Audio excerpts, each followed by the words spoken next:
بسم اللہ الرحمن الرحیم. جہاں میں آپ کو یوکرین اور رشیا کی جنگ کے بروقت تمام تر چیزوں کے ساتھ آگاہ کر رہا ہوں، وہاں آپ کے سامنے یہ انفارمیشن اس وقت رکھنا بھی بڑا ضروری ہے. جو پاکستان کے اندر آئی آسٹریلیا کی ٹیم کے ساتھ دوبارہ پھر سے وہی کہانی چلانے کی کوشش کی گئی ہے بھارت کی جانب سے، جو نیوزی لینڈ واقعے کے ساتھ ہوئی تھی. جیسے ہی آپ جانتے ہیں نیوزی لینڈ کی ٹیم پاکستان آئی تھی تو اس کو نیوزی لینڈ کی ٹیم کی فیملی کو جو ہے وہ میسیجز کیے گئے، تھریٹ کیا گیا اور کہا گیا کہ اگر یہاں سے نہیں جائیں گے، سیریز ملتوی نہیں کریں گے تو نقصان اٹھائیں گے، اور نیوزی لینڈ کی ٹیم جو ہے وہ ڈر کے واپس چلے گی. اب جیسے ہی آسٹریلیا کی ٹیم پاکستان میں آئی ہے تو اس کے اوپر بھی تمام تر یہی پوری گیم چلی ہے، لیکن اس پوری گیم کو پاکستان اسٹیبلشمنٹ نے، ISPR نے اور ملکی سیکیورٹی ایجنسیز نے اس وقت لیک کر دیا ہے اور بتا دیا ہے کہ کہاں سے یہ تمام چیزیں کی گئی اور کہاں پر سارے معاملات ہوئے. ایک تو میں نے آپ کے سامنے وہ تمام تر چیزیں رکھنی ہیں کہ کس بندے نے یہ میسج کیے اور کس اکاؤنٹ سے کیے اور کس سٹی سے اس کا تعلق ہے اور بھارت کے اندر وہ کہاں پر موجود ہے، کرتا کیا. ایک تو میں نے آپ کے سامنے یہ تمام تر انفارمیشن اس وقت رکھنی ہے جو پاکستان کے اندر سالمیت کو خراب کرنے اور پاکستان کے پرامن ماحول کو خراب کرنے کا منہ بولتا ثبوت ہے کہ بھارت پاکستان کے اندر دہشت گردی کرواتا ہے. دوسرا آپ کے سامنے اس وقت میں نے بڑی خبر یہ رکھنی ہے کہ مذاکرات جو ہیں رشیا اور یوکرین کے وہ اس وقت شروع ہو چکے ہیں، لیکن ان مذاکرات کے ساتھ ایک بڑا اہم واقعہ آپ کی نظر میں رکھنا ہے جو اس وقت یورپین یونین کے اتحاد کو لے کے بڑا ضروری ہے، کیونکہ یوکرینی صدر نے مذاکرات شروع ہونے سے 2 سے 3 منٹ پہلے یہ بیان دیا کہ یوکرین کو ہر حال میں یورپین یونین میں شامل ہونا ہے. اور اس کے اوپر یورپین یونین کا اس وقت جو 2-3 بڑے فیصلے آئے ہیں وہ جاننا آپ کے لیے بڑا ضروری ہے، کیونکہ اب ان پوری جنگ کا جو سیناریو ہے اور جو مذاکرات کا سیناریو ہے وہ یا تو مکمل طور پر تبدیل ہو جائے گا، یعنی اب یوکرین اگر یہ اعلان کر رہا ہے اور یورپین یونین اس کے اوپر رسپانس کر رہی ہے تو یا تو یہ پوری جنگ ہی تبدیل ہو جائے گی.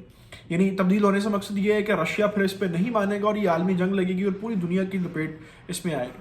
ورنہ اگر اس مذاکرات کے اندر یوکرین اس بات پہ اگری کر لیتا ہے کہ وہ رشیا کے ساتھ ہی ٹھہرے گا اور یورپین یونین کی جو پوزیشن ہے اس کا حصہ نہیں بنے گا تو پھر حالات کیا ہوں گے اس سے بھی آپ کو میں آگاہ کروں گا. سب سے پہلے جو ہے وہ انڈین اس وقت پروپیگنڈے کی بات کریں گے جو پاکستان کے اندر جو ہے وہ کوئی بھی ایسا ایونٹ ہاتھ سے جانے نہیں دیتے کہ جب پاکستان کو ڈیریل کرنے کے لیے، ڈاؤن گریڈ کرنے کے لیے وہ کام نہیں کرتے. انڈین ایک لڑکا ہے، اس کی تصویر بھی میں اس ویڈیو کے اندر آپ کو شیئر کر دیتا ہوں. تصویر اور میسیجز آپ ابھی اسکرین کے اوپر دیکھ رہے ہیں. جو یہ میسیجز جو اسکرین شاٹس ہیں یہ اس بندے کے حوالے سے ہیں جس نے یہ میسیجز کیے ہیں.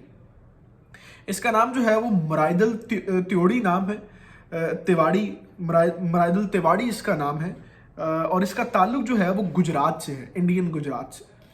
اس بندے نے یہ اس کی پوری پروفائل جو ہے وہ لنکڈن کے اوپر موجود ہے اور انوائرمنٹل سیفٹی کے حوالے سے یہ کوئی وہاں پر آفیسر ہے. اس بندے نے آسٹریلیا ٹیم جو پاکستان اس وقت موجود ہے ان میں سے کسی ایک کی فیملی کو میسیجز کیے، دھمکیاں دی اور ڈرایا دھمکایا کہ آپ اگر یہاں پر فیملی کو اپنی جو کرکٹ ٹیم آپ کی ہے اس کو واپس نہیں بلاتے تو تمام تر فیملی کو کسی بھی طرح کا خطرہ لاحق ہو سکتا ہے.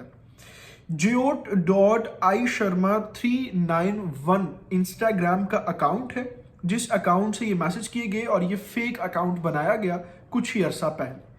اس تمام تفصیل کو جو ہے وہ ISPR نے اس وقت جو ہے وہ لیک کیا ہے اور بتایا ہے کہ یہ وہ انڈین ہتھ کنڈا ہے جو پاکستان کے اندر اس وقت دہشت گردی کے خلاف ایک نئی پلاننگ کے طور پہ جو ہے وہ سامنے آیا ہے. اور جیسے نیوزی لینڈ کے ساتھ ان لوگوں نے کیا تھا ویسے ہی جو ہے وہ آسٹریلیا کی ٹیم کے ساتھ بھی اس وقت کیا جا رہا ہے.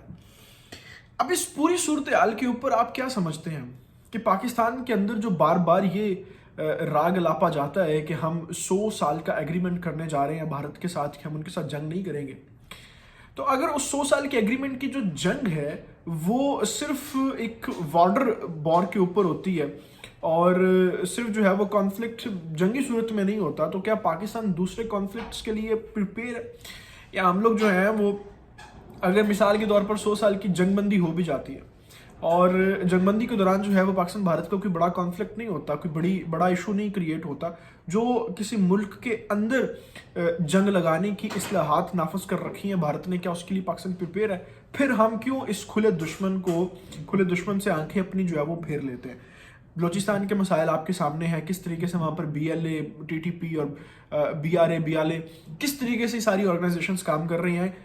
کچھ دن پہلے بھی ISPR نے بتایا کہ را کے مین لیڈ اس وقت جو جاسوس ہیں ان کی ملاقات ہوئی ہے BLA کے اور TTP کے سربراہان کے ساتھ. تو پھر ہم اپنی آنکھیں کیوں کر بند کر سکتے؟ یعنی میری سمجھ سے پھر بالاتر ہے کہ اگر یہ ساری چیزیں ہمارے سامنے اوپن پڑی ہیں تو پھر ہم کس ملک کے ساتھ دوستی کی بات کرتے ہیں؟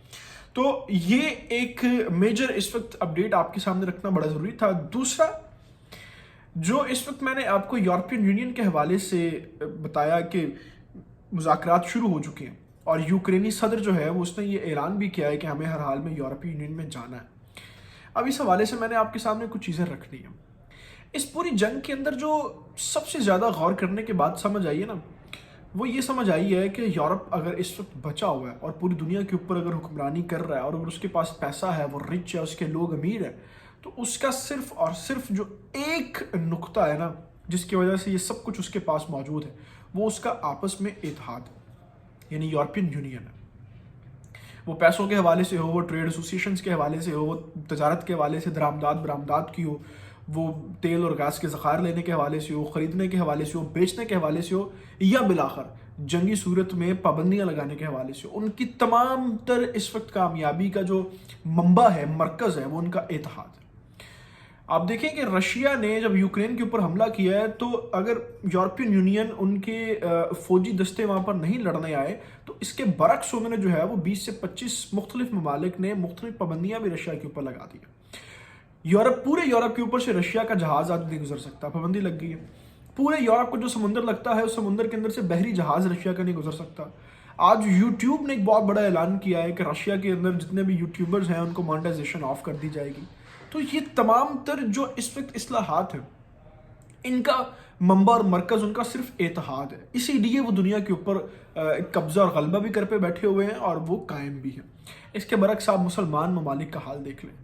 پوری دنیا کے اندر جو سب سے بڑے دو تیل کے ذخائر سعودی عربیہ اور ایران ہیں، آپس میں ہی نہیں بنتی، اور ان دونوں کو لڑوانے کے اندر ہی دشمنوں کا، کافروں کا فائدہ ہے، اور اسی لیے انہوں نے ان دونوں کو لڑوایا ہوا ہے. اور پوری دنیا جو ہے وہ مسلم دنیا کی کسی بھی جگہ پر خطے میں اتحاد نہیں ہے. یہی وجہ ہے کہ ہم ذلت و رسوا ہو رہے ہیں، ذلیل ہو رہے ہیں.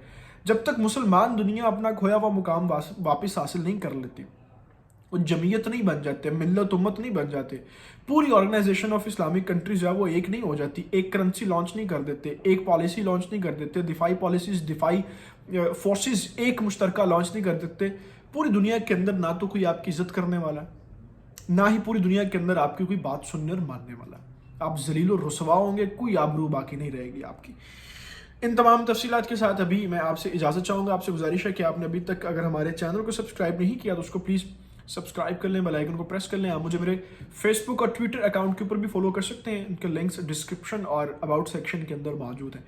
کمنٹ سیکشن میں اپنی رائے لازمی دیجیے گا، کیونکہ آپ کی رائے جو ہے وہ ہمارے لیے بڑی امپورٹنٹ ہوتی ہے. ایک روبوٹکس چینل تو نہیں چل رہا، ہیومن سورسز، ہیومن بات ہو رہی ہے. تو اگر ہم اپنی رائے رکھتے ہیں، تجزیہ رکھتے ہیں، تو آپ کا اس کے اوپر رسپانس جاننا بھی بڑا ضروری ہوتا ہے. اپنا بہت سارا خیال رکھیے گا. اللہ حافظ.